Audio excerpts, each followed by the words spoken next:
All student come back my YouTube channel physics bye Ajay sir.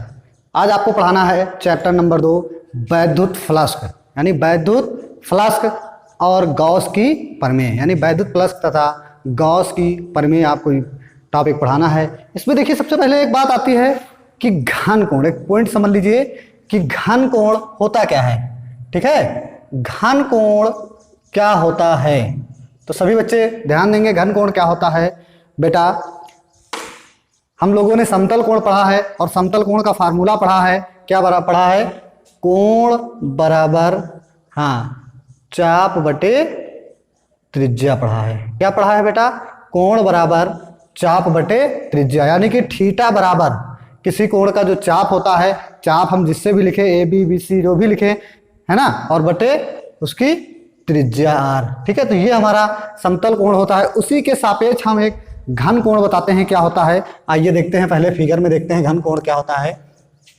तो हम एक गोला बना लेंगे, उसका केंद्र है वो, ठीक है, और इस पर क्या ले लेंगे? चाप काट लेंगे। क्या काट लेंगे बेटा? एक चाप काट लेंगे, यानी कि उस परिधि पर कुछ अल्प क्षेत्र ले लेंगे और उस अल्प क्षेत्र के कारण इस जो वृत्त वगैरह बनाएंगे, इस पर जो कोण आंतरित होगा वही कोण घन कोण कहलाएगा। यानी इस जो चाप काटा है इसका क्या होगा? क्षेत्रफल। इस चाप के क्षेत्रफल के कारण, इस चाप के क्षेत्रफल कारण जो कोण आंतरित होगा वो क्या कहलाएगा? घन कोण। और इसको काहे से लिखते हैं बेटा? ओमेगा से लिखते हैं। किससे लिखते हैं? ओमेगा से। और ये क्या कहलाएगी? रेडियस कहलाएगी, यानी त्रिज्या कहलाएगी। तो आइए हम परिभाषा बताते हैं कि किसी गोले के पृष्ठ, क्या होता है? किसी गोले के पृष्ठ का क्षेत्रफल गोले के केंद्र पर, किसी गोले के पृष्ठ का क्षेत्रफल गोले के केंद्र पर जो कोण आंतरित करता है, जो कोण आंतरित करता है उसे ही क्या कहते हैं बेटा? घन कोण कहते हैं। क्या कहते हैं? घन कोण कहते हैं। आइए इसको देखते हैं। यानी फार्मूला हमारा होगा घन कोण बराबर, घन कोण बराबर फार्मूला क्या हो जाएगा? क्षेत्रफल, ये जो चाप है इसके क्षेत्रफल बटे त्रिज्या, यानी कि त्रिज्या का स्क्वायर। ठीक, परिभाषा एक बार फिर से क्लियर कर दे रहे हैं कि गोले के पृष्ठ को, परिभाषा कि गोले के पृष्ठ का जो क्षेत्रफल होगा, यानी किसी गोले के पृष्ठ का क्षेत्रफल गोले के केंद्र पर जो कोण आंतरित करेगा वही कोण क्या कहलाएगा? उसका घन कोण कहलाएगा।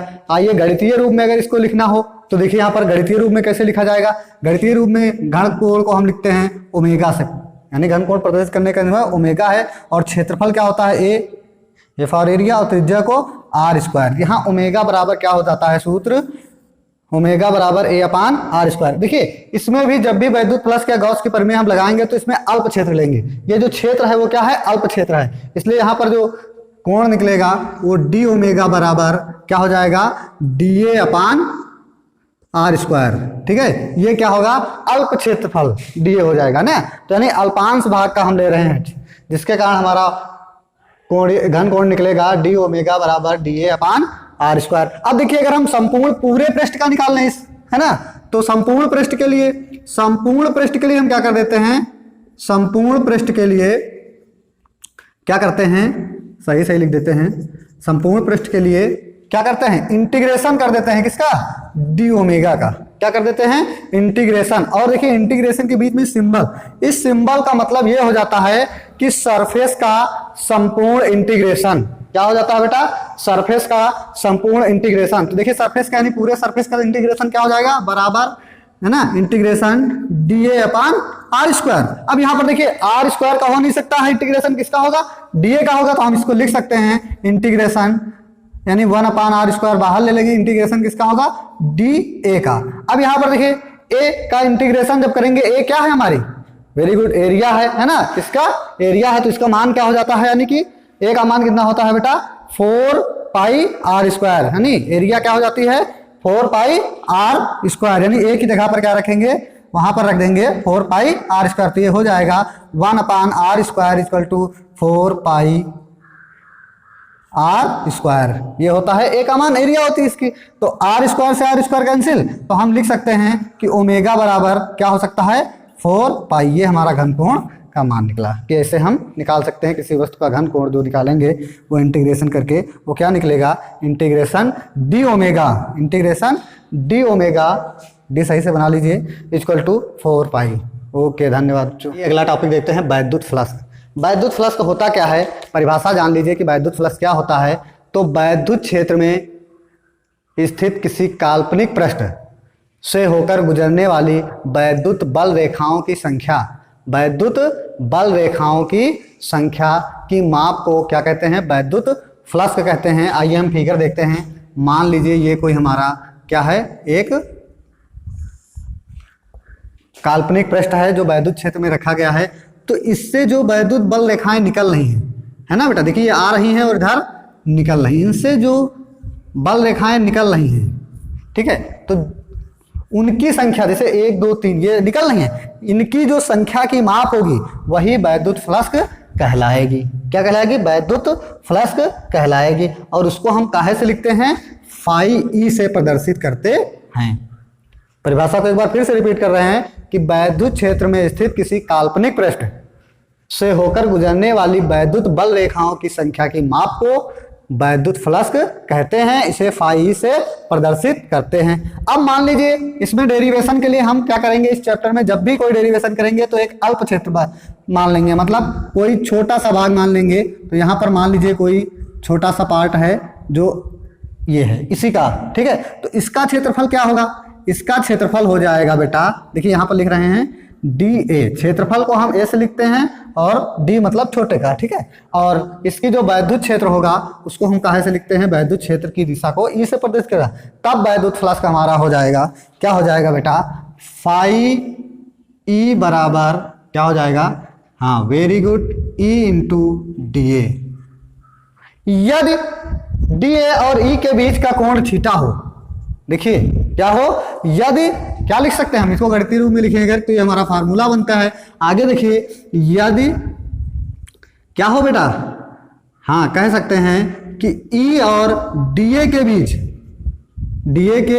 बीच का कोण थीटा हो तो हम क्या लिख सकते हैं, फाई ई बराबर E into d A cos theta.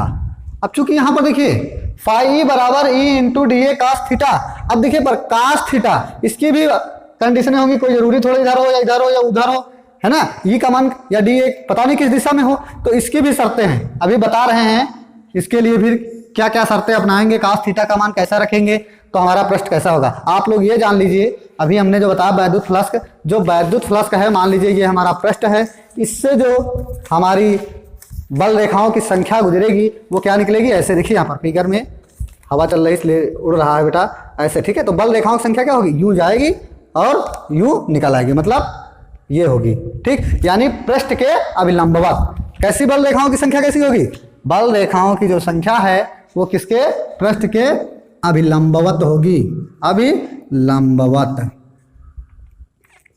ये कंडीशन आपको याद होनी चाहिए। चलिए आइए इसके कुछ पॉइंट, थीटा के लिए कुछ विशेष बातों का हम अध्ययन करते हैं। ये हुआ ई, फाई ई बराबर E into d A cos theta, ये किसके लिए हुआ, ये इस अल्प भाग के लिए हुआ, ये वाला जो भाग हमने बनाया, ठीक है। अगर हमको पूरे का निकालना हो वैद्युत फ्लक्स, ये वाला पूरा पृष्ठ, इसका अगर हमको वैद्युत फ्लक्स निकालना हो तब हम क्या करेंगे, इसका इंटीग्रेशन कर देंगे, है ना, क्या कर देंगे, इंटीग्रेशन कर देंगे। और इंटीग्रेशन करेंगे तो यहां पर देखिए क्या हो जाएगा, इंटीग्रेशन इसका करिए तो इंटीग्रेशन, है ना, डी फाई ई इसको कह सकते हैं बराबर E integration D A cos theta, ठीक। अब यहां पर देखिए ई कांस्टेंट है तो बाहर चला जाएगा, तो ये हो जाएगा E into integration D A cos theta. यहां पर देखिए डी ए कॉस थीटा यानी दो पद हैं, इनका जब हम इंटीग्रेशन करेंगे तो अलग अलग आएगा, इसलिए हम कॉस थीटा भी अचर मान लेते हैं कि कॉस थीटा क्या है, अचर है। हालांकि ये मैथमेटिक्स की भाषा में फिर यहाँ दो पद हुए, दोनों पदों का अलग अलग करना पड़ेगा, इसलिए थोड़ी देर के लिए मान लेते हैं कॉस थीटा क्या है, अचर है, और अचर पदों का हम इंटीग्रेशन नहीं करते हैं। तो ई बराबर ई इंटू कॉस थीटा बाहर हो जाएगा, तो इंटीग्रेशन किसका होगा, डी ए का, है ना, डी ए का यानी क्षेत्रफल का, और इसका क्षेत्रफल क्या हो जाएगा, संपूर्ण पृष्ठ का क्षेत्रफल क्या होता है, जो होता है हम उसको रख देंगे। तो यानी कि संपूर्ण पृष्ठ का क्षेत्रफल ये हो जाएगा E into cos theta into A. यानी यहाँ पर ए जो है, ए क्या है, संपूर्ण पृष्ठ का क्षेत्रफल है। क्या है, संपूर्ण पृष्ठ का क्षेत्रफल है। अब यहाँ पर एक शर्त देखिए, संपूर्ण पृष्ठ का क्षेत्रफल है तो इसको हम और अच्छे से लिख सकते हैं। तो इसीलिए लिखा है कि क्या हो गया, फाई ई बराबर ई इंटू ए कॉस थीटा। ये देखिए आपके सूत्र का निगमन भी हो गया। ए जो भी आकर होगा उसका एरिया लेंगे, जो भी पृष्ठ होगा उसका एरिया लेंगे, इसीलिए हमने इस समतल का क्षेत्रफल नहीं रखा है। अब देखिए यहाँ पर कंडीशनें अप्लाई होती है थीटा के लिए। कौन कौन सी कंडीशनें अप्लाई होती हैं? सबसे पहली कंडीशन इरेज कर दे रहे हैं बेटा। पहली कंडीशन आप लोगों ने देखा है, क्या देखा है कि अगर थीटा का मान हम लोग 0 डिग्री रख दें, जैसे फार्मूला निकाला था कि फाई ई बराबर वैद्युत फ्लक्स फाई प्रदर्शित करते हैं, फाई बराबर ई इंटू है ना डी ए कॉस थीटा। ये हमारा जनरल फार्मूला है, डी ए वहां पर क्षेत्रफल लग देंगे जिसका भी होगा। ठीक है, अब देखिए यहाँ पर अगर हमको थीटा बराबर 0 डिग्री कब लेंगे, थीटा बराबर 0 डिग्री तब लेंगे जब मान लीजिए कोई पृष्ठ है, ये हमारा क्या है, पृष्ठ है, इससे ये हमारा क्या है, पृष्ठ है। ठीक है, इससे कोई बल रेखा आ रही है और इधर निकल रही है। ठीक, तो इधर क्या होगा, वैद्युत क्षेत्र की तीव्रता भी होगी और पृष्ठ भी इसी पर, जो यहां पर निकलेंगे पृष्ठ, वो डीए भी यही होगा। यानी ई और डीए दोनों क्या हो, पृष्ठ के अभिलंबवत हो, है ना, पृष्ठ के अभिलंबवत हो, किंतु ई और डी आपस में क्या हो, समांतर हो। उस स्थिति में हम थीटा बराबर 0 लेंगे। क्या लेंगे, थीटा बराबर 0 डिग्री लेंगे। तो हम ये कह सकते हैं कि वैद्युत क्षेत्र ई और डीए यानी क्षेत्रफल सदिश जो भी है डीए, वो क्या हो, आपस में समांतर होनी चाहिए। क्या होनी चाहिए, समांतर होनी चाहिए। और पृष्ठ क्षेत्रफल, जैसे पृष्ठ क्षेत्रफल के क्या होनी चाहिए, अभिलंबवत होनी चाहिए। तब थीटा बराबर हम क्या लेंगे, 0 डिग्री। उस स्थिति में क्या होता है, फार्मूले में मान रखिए, तो फाई ई बराबर E into d A cos 0 degree, और कास 0 डिग्री का मान होता है 1, तो ये हो जाएगा फाई ई बराबर ई इंटू डी ए।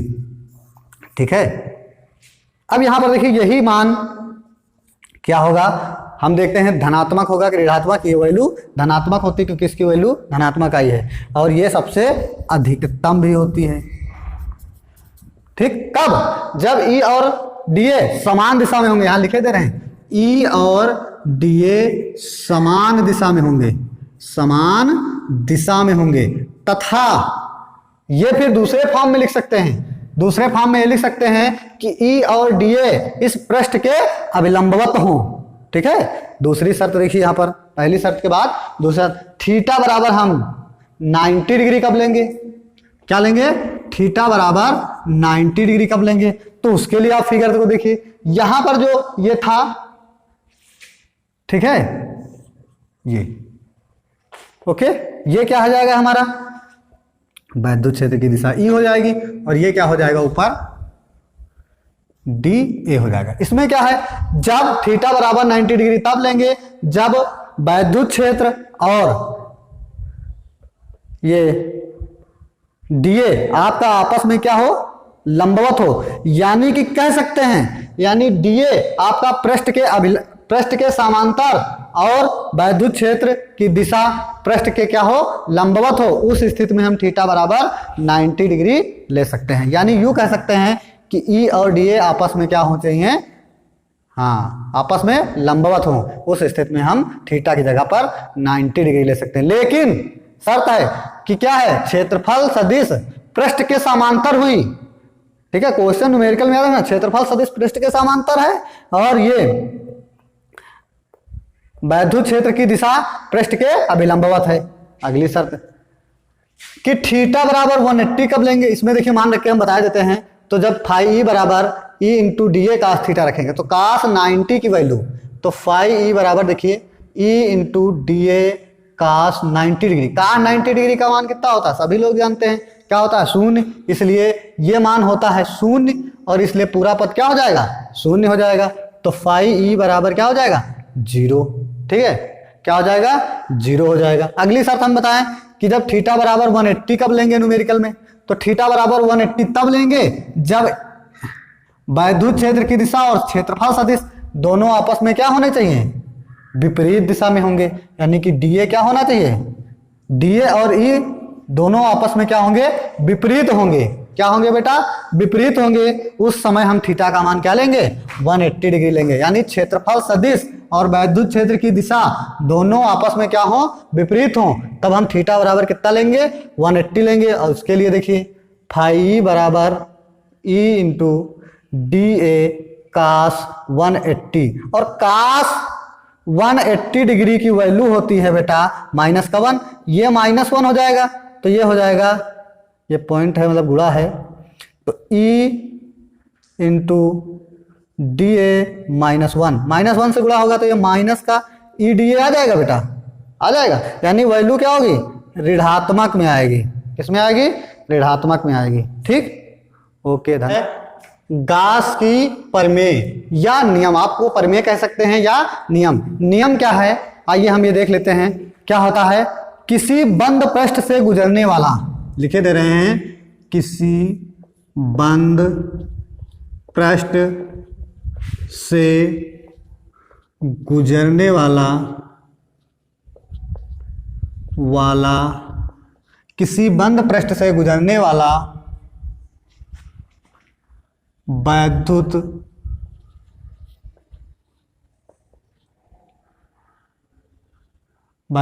फ्लक्स, किसी बंद पृष्ठ से गुजरने वाला वैद्युत फ्लक्स उसमें उपस्थित, उसमें ना लिखो, उस पृष्ठ में उपस्थित कुल आवेश जो भी आप लिखना चाहें, क्यों वगैरह, ठीक है, कुल आवेश का 1/ε0 गुना होता है। ठीक है, हमने क्या लिखा यार, गॉस की प्रमेय क्या नियम है कि किसी बंद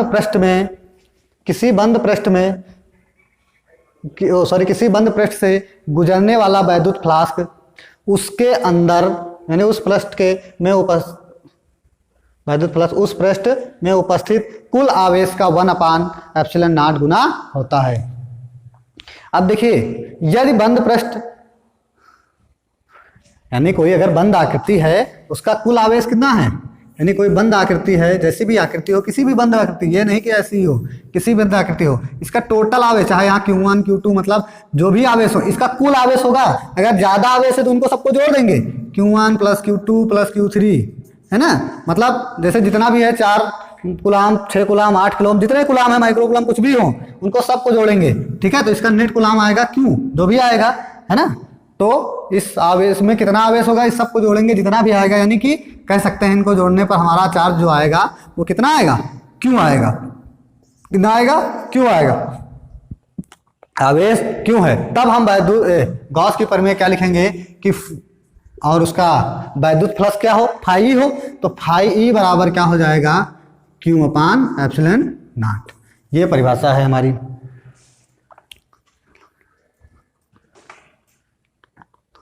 हमने क्या लिखा है, किसी बंद पृष्ठ से गुजरने वाला वैद्युत फ्लक्स उस पृष्ठ में उपस्थित कुल आवेश का 1/ε0 गुना होता है। मान लीजिए कोई बंद पृष्ठ है, उसका कुल आवेश जितना भी आवेश है जोड़ लेंगे, कुल आवेश Q है, उसका वैद्युत फ्लक्स क्या हो जाएगा, फाई, तो फाई बराबर क्या हो जाएगा, Q/ε0 गुना।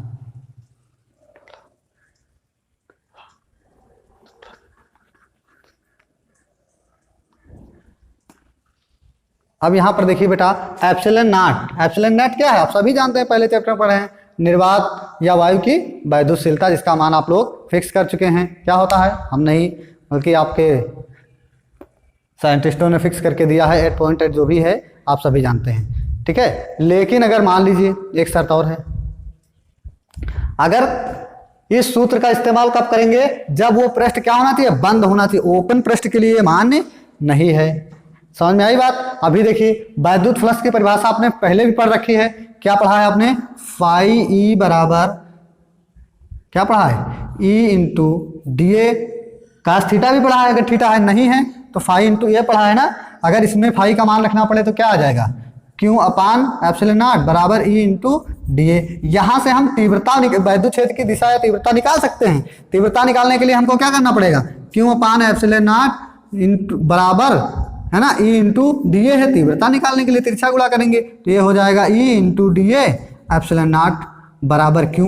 ठीक है, तो ई बराबर क्या हो जाएगा, Q upon very good D A epsilon not. ये हम कुछ भी निकाल सकते हैं, तो यानी कह सकते हैं एक और व्यंजक मिला हमारा, हम ये लिख सकते हैं क्यू अपान एप्सिलॉन नॉट बराबर ई इंटू डी ए। धन्यवाद। आगे देखिए, अब इसमें गॉस की उत्पत्ति करेंगे कैसे, ये गॉस का जो प्रमेय है इसकी उत्पत्ति कैसे करेंगे, इसका डेरिवेशन कैसे करेंगे, उसके लिए हम आपको समझाते हैं। क्या होता है इसमें कि मान लीजिए कोई पृष्ठ है, क्या है बेटा, मान लीजिए कि कोई पृष्ठ है और वो पृष्ठ ये है कि एक मान लीजिए कोई हमारा क्या इधर बना देते हैं पृष्ठ है, ठीक, और पृष्ठ में कोई बिंदु ओ है, ओ पर प्लस क्यू आवेश रखा है। कौन सा आवेश रखा है, प्लस क्यू आवेश। इस ओ से आर दूरी पर, कितनी दूरी पर, आर दूरी पर, ठीक है, पृष्ठ चाहे जैसा भी हो, थोड़ा और टेढ़ा मेढ़ा बना देने समझेंगे लोग, ठीक है। पृष्ठ से आर दूरी पर एक बिंदु क्या है हमारा, पी है। इस पी पर हमको क्या करना है, वैद्युत क्षेत्र की पहले तीव्रता निकाल लें। तो आइए देखते हैं। तो हमने क्या देखा, एक ये बंद पृष्ठ है, इसके निगमन कर रहे हैं गॉस की प्रमेय का। एक बंद पृष्ठ है, बंद पृष्ठ में एक बिंदु ओ है, ओ से आर दूरी पर एक बिंदु पी रखा है। तो उस स्थिति में देखिए हम लोगों ने देखा है कि क्या गॉस की प्रमेय पढ़ी है, ओ सॉरी वैद्युत क्षेत्र की तीव्रता ओ से आर दूरी पर है ना, तो लिखेंगे बिंदु बिंदु ओ के कारण, ओ के कारण पी पर वैद्युत क्षेत्र की तीव्रता, वैद्युत क्षेत्र की तीव्रता क्या होगी, ई होगी। तो ई बराबर यहां पर निकालेंगे 1/4 पाई एप्सिलॉन नॉट। भाई किसी बिंदु के कारण वैद्युत क्षेत्र की तीव्रता निकालना आता है तो क्या हो जाएगा, ई बराबर 1/4 पाई एप्सिलॉन नॉट क्यू अपान उनके बीच की दूरी आर स्क्वायर। ठीक, ये आ गई तीव्रता। अब यहाँ पर देखिए क्या होता है, ये O है, ये P है, यहाँ P पर क्या मान लेंगे, एकांक परीक्षण आवेश माने, तभी निकली है तीव्रता। अब यहाँ पर देखिए O और P, यहाँ पर धन आवेश है, यहाँ पर भी धन आवेश, धन आवेश में क्या होगा, प्रतिकर्षण होगा, तो उसकी दिशा किधर से होगी, OP की तरफ। तो दिशा किधर हो गई, इस दिशा में, यानी इसकी दिशा क्या आ गई, आगे, यानी कि ये इसकी दिशा हो गई। अब हम मान लीजिए थोड़ा और काम करते हैं कि मान ले रहे हैं, क्या मान ले रहे हैं कि ये बिंदु P पर वैद्युत क्षेत्र की हमने क्या निकाल ली, तीव्रता। अभी हमें गॉस के प्रमेय या गॉस के नियम का निगमन करना है, उसके लिए बिंदु P का हम अल्प क्षेत्र ले लेते हैं, यानी इस पृष्ठ का क्या ले लेंगे, अल्प क्षेत्रफल ले लेंगे।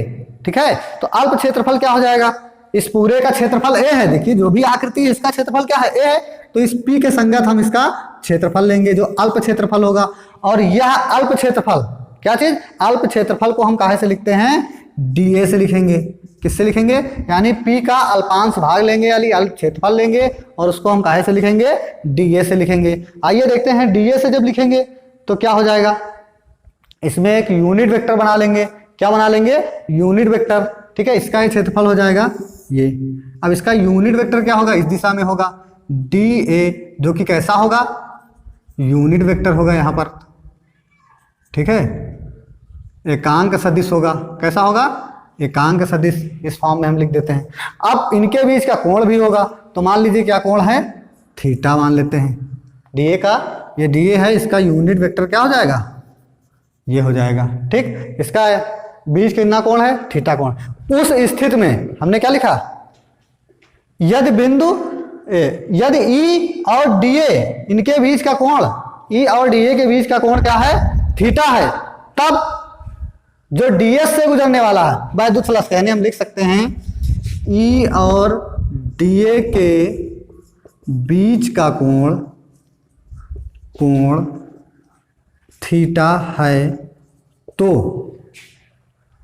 E और dA के बीच का कोण थीटा है, तो अल्पांश dA से गुजरने वाला, क्या चीज अभी पढ़े हैं, गुजरने वाला वैद्युत फ्लक्स क्या हो जाएगा, phi E equal to E into d A cos theta हो जाएगा, होगा ना।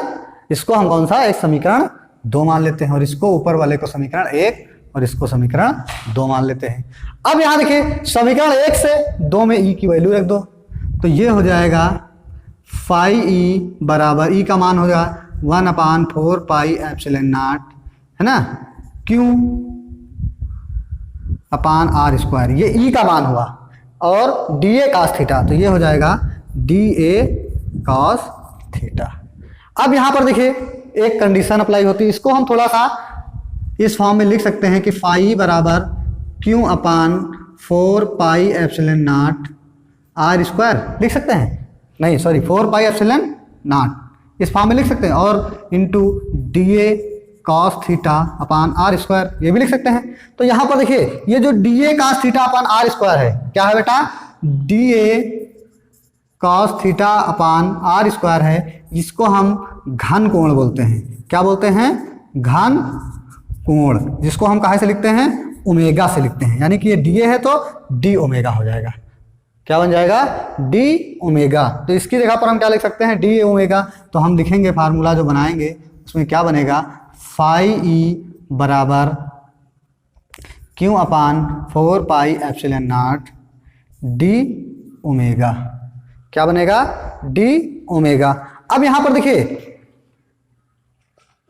मान देखिए क्या रखते हैं, अब ये किसके लिए था, इस P का जो अल्पांश क्षेत्रफल था, अल्पांश भाग था, इसके क्षेत्रफल के लिए क्या निकाले हैं, वैद्युत फ्लक्स निकल के आया, कौन सा, Q upon 4 pi epsilon naught D omega. अगर हमको संपूर्ण पृष्ठ के लिए निकालना पड़ जाए, किसके लिए निकालना पड़ जाए, इस पूरे पृष्ठ के लिए, किसके लिए, पूरे पृष्ठ के लिए, है ना, तब वैद्युत फ्लक्स क्या निकल के आएगा, तो संपूर्ण पृष्ठ के लिए हम सभी जानते हैं कि क्या कर देंगे, इंटीग्रेशन कर देते हैं, है ना। तो संपूर्ण पृष्ठ के लिए ये किसके लिए आया है, सिर्फ इस पी पृष्ठ के लिए, तो लिखेंगे संपूर्ण पृष्ठ के लिए, संपूर्ण पृष्ठ के लिए यानी पूरे पृष्ठ के लिए, तो इंटीग्रेशन कर देंगे, है ना, किसका, फाई डी फाई बराबर integration Q upon 4 pi epsilon not, है ना, डी ओमेगा। अब यहां पर देखिए इसका जब इंटीग्रेशन करेंगे तो क्या आएगा, फिगर को इरेज कर दे रहे हैं, क्या आएगा बेटा, फाई ई बराबर ये कांस्टेंट बाहर हो जाएगा, तो ये हो जाएगा Q upon 4 pi epsilon not integration D omega, और यहाँ पर देखिए डी ओमेगा हमारा क्या है, वेरी गुड, घन कोण, और इसका इंटीग्रेशन क्या आया था, जो हमने डेरिवेशन किया था, फाई बराबर Q upon 4 pi epsilon not, यहाँ पर देख लीजिए डी ओमेगा का जो इंटीग्रेशन आया था वो क्या आया था, 4 पाई, तो यहाँ पर रखेंगे इंटू 4 पाई, 4 से 4 कैंसिल, पाई से पाई कैंसिल, तो फाई ई बराबर क्या हो गया, क्यू अपान एप्सिलॉन नॉट, ये आ गया। ठीक, आइए एक बार फिर से समझा देते हैं। ठीक है, तो गॉस की प्रमेय के निगमन के लिए हम लोगों ने क्या किया, एक पृष्ठ ले लिया, ठीक है, उस पृष्ठ में एक बिंदु ओ रख दिया, उससे आर दूरी पर पृष्ठ पर बिंदु पी रख दिया, ठीक है, ओ से आर दूरी पर बिंदु पी रख दिया, तो ओ के कारण पी पर वैद्युत क्षेत्र की तीव्रता ई बराबर 1/4 pi epsilon naught q upon are square ये होती है। इसको समीकरण नंबर 1 दे दिया। अब हमने देखा ई और डी ए के बीच कितना कोण बन रहा है, थीटा डिग्री कोण बन रहा है, तब उस छोटे वाले भाग अल्पांश भाग से गुजरने वाला वैद्युत फ्लक्स क्या होगा, फाई ई होगा, और हम लोगों ने फाई ई बराबर पढ़ा है E into d A cos theta होता है, सूत्र लगाया, इसमें ई आता है और ई का मान हम समीकरण 1 से यहाँ पर रख देते हैं, चाहे तो लिख लीजिए कि समीकरण 1 से मान रख दिया समीकरण 2 में, तो क्या आता है, फाई ई बराबर 1/4 pi epsilon naught q upon are square, ये हो गया ई का मान डी ए कास थीटा। इसको हम इस फॉर्म में भी लिख सकते हैं, फाई ई बराबर Q upon 4 pi epsilon naught D A cos theta upon are square. तो D A cos theta upon are square को हम क्या नाम दे सकते हैं, हाँ वेरी गुड, घन कोण भी कह सकते हैं, यानी घन कोण भी कह सकते हैं, इसलिए इसको हम डी ओमेगा लिखते हैं। ठीक है, तो अब देखिए इसको हम लिख सकते हैं फाई बराबर Q upon 4 pi epsilon naught D omega. अब देखिए ये किसके लिए था, उस जो फिगर बनाया तो उसमें पी के जो अल्पांश भाग था उसके लिए था। अगर संपूर्ण भाग की बात की जाएगी, पूरे भाग की बात की जाएगी, तो उसके लिए integration d phi equal to क्या हो जाएगा, इंटीग्रेशन कर देना पड़ेगा, दोनों पक्षों का इंटीग्रेशन करेंगे तो फाई बराबर Q upon 4 pi epsilon not, है ना, डी ओमेगा। देखिए इसको हम Q upon 4 pi epsilon not को हम क्या मान लेंगे, अचर पद होता है और इसका इंटीग्रेशन नहीं है तो इसको बाहर ले लिया। इंटीग्रेशन किसका होगा, डी ओमेगा का, और डी ओमेगा का इससे पूर्व हमने इंटीग्रेशन करके रखा है तो क्या आया था 4 पाई, तो जहां पर डी ओमेगा है वहां 4 पाई रख देंगे, 4 पाई से 4 पाई पाई कैंसिल, तो फाई बराबर क्या हो गया, क्यू अपान एप्सिलॉन नॉट। ये हो गया हमारा गॉस की प्रमेय का निगमन। ठीक है, आगे देखते हैं। अब गॉस की प्रमेय के अनुप्रयोग हैं जो कि हम आपको अगले वीडियो में बताएंगे, किंतु आप हमारे चैनल को ज़्यादा से ज़्यादा लाइक और सब्सक्राइब करें।